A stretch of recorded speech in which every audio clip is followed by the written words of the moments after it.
신율의 뉴스 정면 승부 2부 시작합니다. 오늘 2부 여러분이 항상 기대하시는 코너죠. 바로 대한민국 최고의 정치 컨설턴트 유승찬 대표와 함께하는 유승찬의 콕인데요. 오늘 유 대표님께 여러 가지 질문이 많으실 것 같습니다. 우물정 0945 샵 0945로 질문을 보내주시면 제가 대신 묻겠습니다.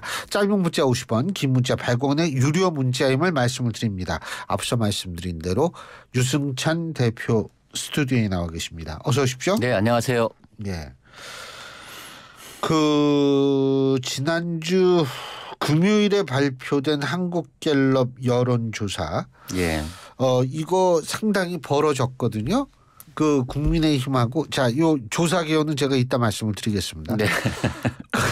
그러니까 정당 지지도가 40대 33 뭐 이 정도 나온 것 같고요. 네. 서울 지역에서는 뭐 두 자릿수 이상 벌어졌고요. 그래서 전체적으로 보면 지금 이제 선거가 교수님 뭐 말씀하시지만 이제 프레임이 만들어지기 시작하고, 네. 그다음에 이제 공천 싸움이 시작되고, 그다음에 이 공천 작업이 다 끝나면 아까 뭐 네거티브 말씀하시던데 이슈와 정책 싸움을 하거든요. 예. 이게 선거 흐름이 그렇게 흐름도가 그렇게 돼요. 흐름도가. 예. 근데 이제 프레임 때는 어쨌든 정권 심판론이 우위에 있었기 때문에 민주당이 약간 우위에 있는 상태에서 시작이 됐는데 공천 과정을 거치면서 이게 확 출렁였어요. 그 공천 과정에서 어쨌든 이 민주당 이재명 사당화 문제가 전면에 부각이 되기 시작을 했고, 상대적으로 선거 경험이 없는 한동훈 위원장은 굉장히 조용한 공천을 했단 말이에요. 되게 상대적으로. 네. 저는 뭐 국민의힘 공천을 잘했다 뭐 이렇게 생각하진 않습니다. 그러니까 조용하게 했다. 그러니까 뭐 현역 불패로 시작을 해서 이제 이렇게 가고 있는데, 어쨌든 민주당이 공천 과정에서 굉장히 큰 잡음이 일어났고, 그것이 지지율의 변동을 불러왔고, 지지율의 변동을 불러오니까 구도 자체도 재조정되는 이런 상황이 지금 됐거든요. 그래서 공천 과정을 거치면서 지금 판세는 민주당이 굉장히 불리한 판세로 지금 흘러가고 있다. 대체적으로 많은 분들이 그렇게 전망을 하고 있는 것 같습니다. 예, 제가 지금 방금 말씀드린 한국갤럽의 여론조사, 한국갤럽의 자체 여론조사고요. 2월 27일부터 29일까지 전국 18세 이상 1,001명을 대상으로 한 전화조사원 인터뷰 조사입니다.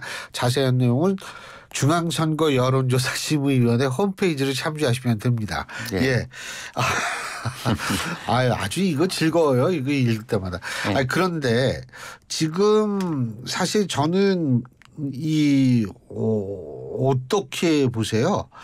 이 민주당이 상당히 지금 열세가 될 수밖에 없다라는 분석이 있고, 네. 이 상태로 가면 총선에서 어떻게 될 거라고 보십니까? 그러니까 일단 지금 이제 대체적으로는 민주당이 그러니까 가령 패배와 참패의 경계선에 있다. 공천 과정을 거치면서. 패배의 기준은 뭐고 참패의 기준은 뭡니까? 패배의 기준은 일당이 못 되는 거고요. 예. 참패의 기준은 지금은 극단적으로 보면 100석 이하로 내려갈 수 있다는 전망까지 나오고 있습니다. 근데 사실 민주당이 과거에 그런 적 많았잖아요. 그런 적 많았죠. 그런 적 많았는데 지금 전체적으로 보면 어느 정도로 밀려 있냐면, 일단 서울 같은 경우요. 예. 서울 같은 경우 국민의힘 자체 조사도 그렇고 민주당도 그렇고 민주당 내부에서도 이제 그런 기류가 나타나고 있는데, 한강벨트가 일단 침수된 것으로 지금 침수돼 가고 있는 것으로 이렇게 얘기를 여름도 아니고 장마철도 아닌데 침수가 그래서 되네. 지금 한강벨트는 원래 좀 박빙 이 접전 지역인데, 예. 이번 공천 과정에서 확 여론이 좀 출렁이지 않았나 이런 생각이 들고요. 원래 지금 서울 같은 경우는 민주당이 지나친 자신감을 가진 게 서울 전체 인구가 보수화됐습니다. 그러니까 노령화됐어요. 한 35만 명에 40만 명 정도. 연령 효과가 나타난다. 인구가 줄었거든요. 이게 예. 젊은 층들이 경기도로 인근으로 이제 빠져나가고, 그러니까 서울 같은 경우가 이제 자연스럽게 노령화되는 화가 막 나시는 구조인데, 그래서 원래 지형 자체가 좀 불리해졌었어요. 예. 근데 민주당이 지나치게 자신감을 가졌던 거고, 그래서 거기다가 이제 오늘 경선 결과가 발표됩니다. 오늘 저녁에 밤에 강북을 박용진 의원, 예. 그다음에 은평을인가요? 예. 거기 강병원 의원. 아, 그래서 전부 비명들. 정봉주 그 김우영이 이제 자객 공천을 해서 지금 문제가 된. 그리고 두 의원이 하위 평가 10%에 들어서 사실상 경선이 좀 어렵겠지 않나 하는데 오늘 뭐 결정이 될지 안 될지 모르겠어요. 왜냐하면 강북을 같은 경우는 3인이 경선에서 50%를 과반을 못 넘기면 다시 하죠, 둘이. 결선을 해야 되기 때문에 하죠, 그러면 둘이. 오늘 과반을 넘기는 후보가 나오지 않으면 결선을 해야 되기 때문에 오늘 결정되지는 않습니다. 근데 한 명이 떨어져 나갈 수도 있잖아요. 결선을 하게 되면 세 명이 다 결선을 다시 하는 건 두 명이 하는 아니잖아요. 거죠. 두 명이 하는 거죠. 그러니까 두 명이 결선을 하면 현역이 되게 불리하죠. 이게 하위 평가를 30%나 받았기 그렇죠. 때문에 그럼 결정적으로 이제 사실상 결론이 났다고 봐도 되기 유 때문에 대표님은 그러면은 지금 박용진 의원이 최소한도 2위 정도 한다라고 하시는 것 같네요. 2위는 할 거라고 봅니다. 아. 1차에서는. 예. 예. 그러니까 30% 페널티를 받아도 예. 2위는 할 거라고 근데 보는데. 결선에 가도 페널티는 그대로 남는 그렇죠. 거죠. 그대로 남고요. 가령 이게 그래서 이게 그 우리 청취자분들은 예. 30% 페널티가 어떤 의미인지 잘 모르실 텐데 그렇죠. 박용진 의원이 60%를 얻으면 그중에서 42%가 되는 겁니다. 그렇죠. 60%를 얻어야 42%가 되는 것이기 때문에 이 굉장히 강력합니다. 그래서 저는 지금 이제 도봉갑인가요? 거기 그 인재근 의원 지역구에 안기령이라는 청년을 이제 전략 공천을 했고 예. 그다음에 이 강북을과 은평을이 만약에 그런 친명 후보 자객 공천에서 후보가 된다면 예. 저는 강북도 돌파될 가능성이 있다. 이제 한강벨트를 넘어서 강북 지역 그다음에 뭐 양천 강서 여기도 불안해질 것이다. 영등포 가불은 이미 위기 수준에 왔다. 왜냐하면 김영주 의원이 어쨌든 탈당해서 국민의힘으로 갔잖아요. 영등포 갑이죠. 그게 뭐 옳고 그르고 이런 걸 제가 따지는 게 아니에요. 그러니까 선거 구도상 이미 수도권 전역이 좀 흔들리고 있다 하는 거고 그렇고 이제 낙동강 벨트는 거의 지금 뭐 전패할 가능성도 있다는 얘기가 그 위기감이 그 낙동강 벨트 지역에서 나오고 있습니다. 지금 낙동강 벨트의 현역 민주당 의석이 7석이거든요. 낙동강 벨트 예를 들면 조혜진 의원, 김태호 의원 뭐 이런 분들 가 계시는 그러니까 거죠. 이제 부산에 민주당이 3개, 울산에 하나, 경남에 3개 이렇게 있어요. 지금 낙동강 벨트는 그 중에 9개인가 10개인데 그 중에 그렇죠. 9개요. 5개를 민주당이 지금 갖고 있습니다. 현역이.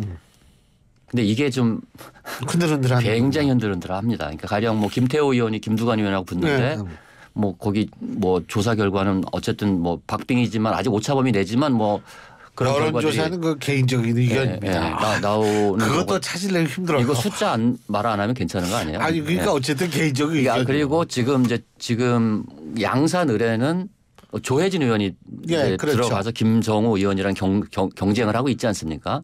근데 거기도 김해을이죠. 김해을 양산은 김태호 의원하고.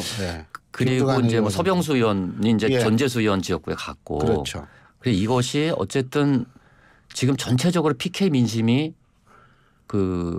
이 국민의힘으로 쏠리고 있는 흐름이기 때문에 민주당이 이걸 과연 끝까지 방어해낼 수 있을 것이냐 하는 문제가 있고 물론 경기는 여전히 이제 그나마 그래도 민주당이 좀 우세한 지역으로 지금 분류가 돼 있는데 경기도 중에서도 저는 수원 클러스터가 흔들리고 있다 이렇게 봅니다. 그러니까 수원에 5개 지역구가 있지 않습니까? 수원 클러스터와 그다음에 메가서울 영향권에 있는 접경지대 뭐 이런 데들이 좀 흔들리고 있기 때문에 전반적으로 지금 선거 판세에서 이 민주당이 안 좋은 흐름 만약에 이런 안 좋은 흐름이 우리가 안 좋다고 생각하거나 접전으로 분류돼 가고 있는 데가 다 진다면 사실은 참패에 가는 거고요. 막판에 그래도 이걸 잘 방어해내면 그래도 선전할 수 있는 구도. 뭐 지금 상태는 그렇게 말씀드릴 수 있을 것 같습니다. 이제 근데 그쪽에서 탈당은 좀 끝났겠죠. 이제 민주당이요.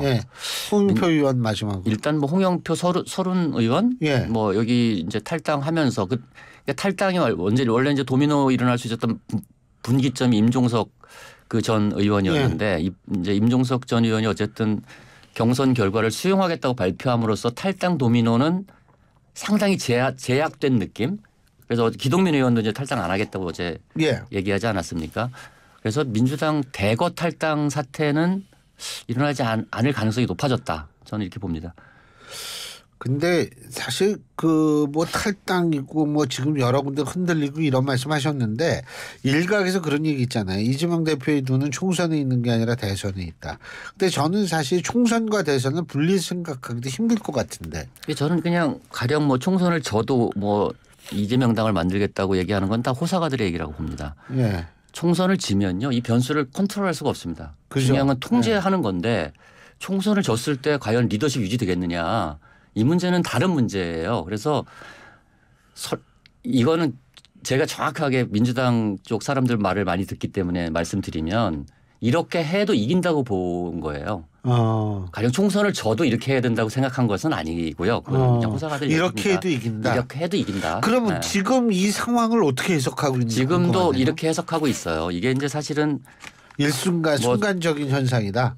가령 이제 이른바 뭐죠? 김어준 뉴스공장과 여론조사 회사 꽃이라고 있지 않습니까? 그러니까 이게 그런 거예요. 전체 흐름으로 보면은 공천 과정에서 우리가 부당한 언론 환경 때문에 우리가 밀렸지만 공천이 끝나고 나면 정권 심판론이 다시 살아나서 우리가 이길 것이다 이렇게 보고 있는 게 아마 주류들의 대체적인 생각인 것 같아요. 예. 근데 제가 최근 조사들을 보면 구도도 흔들리고 있어요. 그러니까 이게 지지율이 바뀌면서 구도까지 흔들리는 이런 상황들이 벌어지고 있기 때문에 과연 민주당 주류들이 바라는 대로 심판론이 살아나서 과연 다시 예전으로 돌아갈 수 있을까에 대해서 저는 좀 회의적인 편입니다. 지금 좀 아까 제가 기사를 봤는데 경향신문인가 어디 기사인데 조국 신당이 그러니까 조국 혁신당이죠. 네. 잘하면은 10석까지도 가능하다. 10석이면 몇 퍼센트 해야 되는 건가요? 그거 계산하기 너무 복잡하죠. 힘들죠. 그러니까 10석이면 저거 20% 이상을 해야 되거든요. 20% 이상. 저는 어렵다고 봅니다. 그러니까 몇 석 할 거라고 보세요? 뭐 그렇게까지 저한테 물어보시면 저는 사실 이게 쪽지게가 아니라서 저는 10%에서 15% 정도 득표할 것 같습니다. 그러면은 한 7석, 6석? 그 정도는 할 것 같아요. 왜냐하면 분위기가 이거는 사실은 조국 신당 같은 경우 저는 이거를 이렇게 이제 아주 보면은 뭐 저는 사실은 지금 2심까지 실형이 나왔지 않습니까? 예. 2심까지 징역 2년입니다. 징역 2년형을 받고 법정 구속은 안 된 상태인데 이렇게 당당하게 정당을 해도 되는 거냐 하는 저는 개인적인 그런 송영길 대표는 아직 실형 선고나 재판이 시작 안 됐지만 구치소에 있으면서 창당을 하는 거 아닙니까 또? 저는 이제 송영길 대표까지 여기 끌어들이면 너무 정치가 개그화되는 것 같아서 거기까지는 얘기하기도 쉽지도 않고요. 일단 어쨌든 조국 신당은 실체가 만들어진 거 아닙니까? 이게 이제 그런 것 같아요. 그러니까 민주당 지지자 중에서 과거에 친문이었던 분들 중에서 약간 강성 지지자들이 있습니다. 그러니까 이재명 대표에 대해서는 이렇게 로얄티가 없는 분들이 지금 조국 신당을 지지하고 있다. 그래서 이거는 약간 제로섬 게임이다. 그러니까 민주당 지지층 내부의 이동이지 새로운 유입을 하고 있는 것은 아니다. 이렇게 봅니다. 그러니까 물론 뭐 지금은 녹색정의당 같은 경우가 원래 지지율이 낮기 때문에 가령 신장식 분이 변호사가 이제 그쪽으로 갔기 때문에 녹색정의당 일부도 뭐 이쪽으로 옮겨갈 수 있죠. 그건 큰 파이가 아니지 않습니까? 원래 지지율이 낮은 상태이기 때문에. 그래서 이게 제로섬 게임인데 이제 민주당이 전열을 정비하고 민주당도 어쨌든 통합 무슨 위성정당 하나 만들었잖아요. 더불어민주연합인가 그렇습니다. 더불어민주연합인가 뭐 그래요. 더불어민주연합이 이제 진영을 갖추고 체제를 갖추는 순간 왜냐하면 아직은 못 갖춘 거죠. 국민의힘의 비례정당은 굉장히 심플하잖아요. 그냥 국민의힘 우리가 만든다 이렇게 얘기한 거기 때문에 그래서 국민의힘에서 만든 국민의 미래라는 비례정당이 있고 더불어민주연합이라는 비례정당이 있는데 이 두 개가 어쨌든 경쟁하게 되는 구도가 다시 확립이 되면 조국 신당으로 몰려갔던 지지층 일부가 다시 민주당 비례정당 쪽으로 옮겨올 것이기 때문에 지금보다는 좀 빠질 것이다. 저는 그렇게 봅니다. 이건 열린민주당 사례도 그랬어요. 열린민주당도 선거 직전까지 11% 가까운 이 지지율을 받았거든요. 근데 실제 득표는 한 자릿수로 나왔죠. 그래서 세 석인가 네 석인가를 했는데. 세 석이요. 세 석. 그러니까 이게 막판에 가면 이제 양당 비례정당으로 다시 이제 이 환원되는 이런 효과들이 있기 때문에 물론 조국 신당은 그거보다는 더 열풍이 뜨거운 건 사실인 것 같아요. 지금 뭐 당원도 5만 명을 훌쩍 넘겼다고 하고 여러 가지 이 지금 민주당이 공천이 어수선한 상황에서 오히려 저쪽으로 좀 더 결집하는 모양새 뭐 이런 것들이 예. 있기 때문에 하지만 어쨌든 막판 가면 역시 이 선거도 국민의힘과 민주당 양강 구도로 약간 빨려 들어갈 가능성이 좀 있다. 저는 이렇게 봅니다.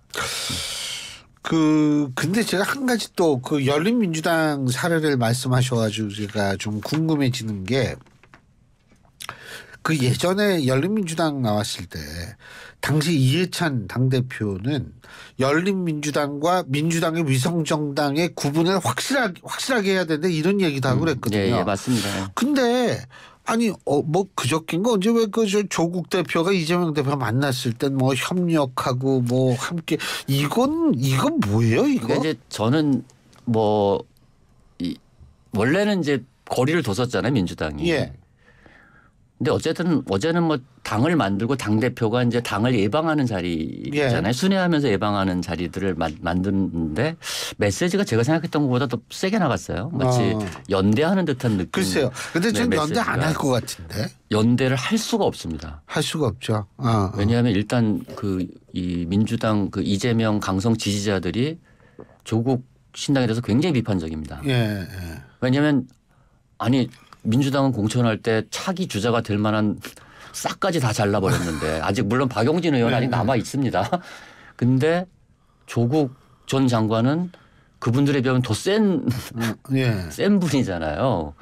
경계를 할 수밖에 없고 가령 이번에 민주당이 가령 예를 들어서 민주당이 참패하고 조국 그 신당이 오히려 의미 있는 의석을 얻는다. 이랬을 경우에 힘의 역학관계가 급격히 이동할 가능성이 있습니다. 그렇죠. 그래서 총선 이후에 이재명의 시간은 가고 조국의 시간이 올 수도 있어요. 아니 그 개연성은 지금 충분하다고 보는 거죠. 그러니까 이재명 대표 입장에서는 공천을 통해서 당을 다 닦아놨는데 외부에서 더 강한 갑자기 경쟁자가 그럴 이유가 없다는 거죠. 네, 그럴 이유가 없죠. 그래서 저는 결국은 제로섬 게임입니다. 비례 제로섬 게임을 해야 되기 때문에 이거는 막판에 가면 그 경쟁 구도로 갈 수밖에 없다. 분명한 선긋기를 할 수밖에 없다. 네, 그렇습니다. 그죠?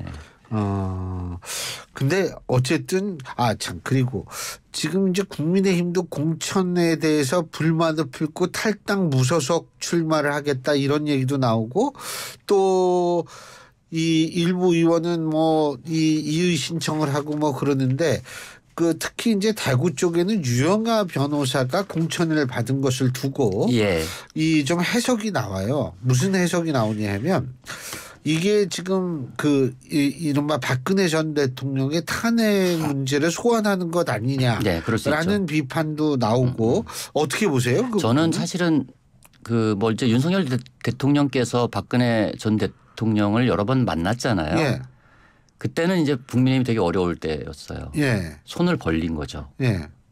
근데 지금은 사실 상황이 좀 많이 바뀌었단 말이에요. 그렇죠. 사실 지금은 저거는 리스크 포인트라고 봅니다. 저는. 그러니까 지금처럼 이렇게 그래도 상황이 좀 좋게 흘러가고 있는 마당에 굳이 이 탄핵을 다시 환기시켜서 중도층에게 부담감을 줄 필요가 있느냐 하는 문제가 있는데 근데 이거는 사실은 굉장히 어려운 정무적 문제였을 거라고 보는데 저는 뭐 이번 공천에 잘못하면 이번 공천에 굉장히 큰 마이너스가 될 수 있다. 그러니까 국민의힘이 공천을 잘했다고 주장하기가 어렵게 만드는 그런 핵심 포인트가 될 수 있다고 봅니다. 저는 사실은 너무너무 기이해서 오늘 방송에서는 제가 하도 그동안 뭐 양쪽에 뭐 여든 야든 막 비판을 너무 많이 해가지고 원래 모두 까기 좋아요. 오늘은 자제를 좀 하려고 했으나 가령 이재명 민주당이 조국 신당과 연대를 하고 국민의힘이 탄핵 세력과 연대를 한다면 이거는 정말 너무너무 기이한 거다. 이거 심하게 이게 잘못하면 서로를 악마화해서 서로를 이기기 위해서 범죄와의 동맹을 맺는 거다 이거는. 그래서 저는 이 문제에 대해서 저는 이제 지금은 이번 공천 과정에서 특히 뭐 민주당 쪽이 시끄럽긴 했지만 어떤 그래도 우리가 대외적으로 표방하던 도덕적 기준이라는 게 있습니다. 그러니까 선거를 할 때 그 도덕적 기준 자체가 좀 괴멸하는 느낌이다 저는. 그러니까 그런 느낌을 지울 수가 없고 그래서 아무튼 좀 안타깝습니다 저는. 국민추천제는 어떻게 보세요? 국민추천제는 제도 취지 자체는 굉장히 좁습니다. 제가 볼 때. 그러니까 이게 이제 어떻게 운영이 되느냐의 문제잖아요. 제가 시간 좀 있나? 제가 잠깐 말씀드리면 지금 민주당 그 서대문 갑을 청년 경선지구로 조정해 놓고 계속 네 번째 경선도를 바꾸고 있어요 지금. 그래서 결국은 권리당원 70% 여론 30%로 정했어요. 서대문 갑이죠. 이 얘기는 무슨 얘기인지 아세요? 권리당원 70%로 늘린 거. 그건 좀 강성. 아니 그냥 원하는. 아무튼 더 이상 얘기 안 할 거고요. 여기도 국민추천제가 지금 서울 강남갑 강남을 대구 동구 군위갑 이번에 새로 편입되죠. 그다음에 북구갑 울산 남구갑 5곳입니다. 그러니까 국민의힘이 그냥 당선되는데 본선은 여기를 국민 추천을 받아서 누구나 입후보할 수 있게 하겠다라는 제도의 취지가 있어요. 그리고 되게 열린 방식의 운영을 합니다. 그러니까 진입 장벽이 낮아요. 그래서 많은 사람이 지원을 할 수 있어요. 제도의 취지는 좋아요. 근데 민주당의 서대문갑 청년 경선처럼 이것이 어떻게 운영되느냐 실제로 운영되는 것에 따라서 굉장히 신선할 수도 있고 아니면 결과적으로 또 뻔한 사람이 공천을 받는 결과가 나올 수도 있고. 근데 그 검증 위험성도 있는 거 아니에요? 위험성은 있죠. 근데 이제 그거는 뭐 있지만 그래도 이런 열린 공천을 한다는 것 자체가 그러니까 초강세 지역에서 열린 공천을 한다는 것 자체의 시도는 좋다. 하지만 이거는 결과가 말해줄 것이다. 결과적으로 가령 용산 출신이 되거나 뭐 친윤이 되면 사실은 돌고 돌아서 의미가 없는 거고 거기다. 진짜 신선한 전문가나 신선한 일꾼 한 명이라도 여기서 이 과정을 통해서 공천을 받는다면 그건 굉장한 득점 포인트가 될 것이다. 저는 이렇게 봅니다. 알겠습니다. 아유 이거 참 여쭤볼 건 많은데 오늘 말씀 여기까지 듣겠습니다. 고맙습니다. 네, 고맙습니다. 지금까지 유승찬 컨설턴트와 정치 컨설턴트와 함께했습니다.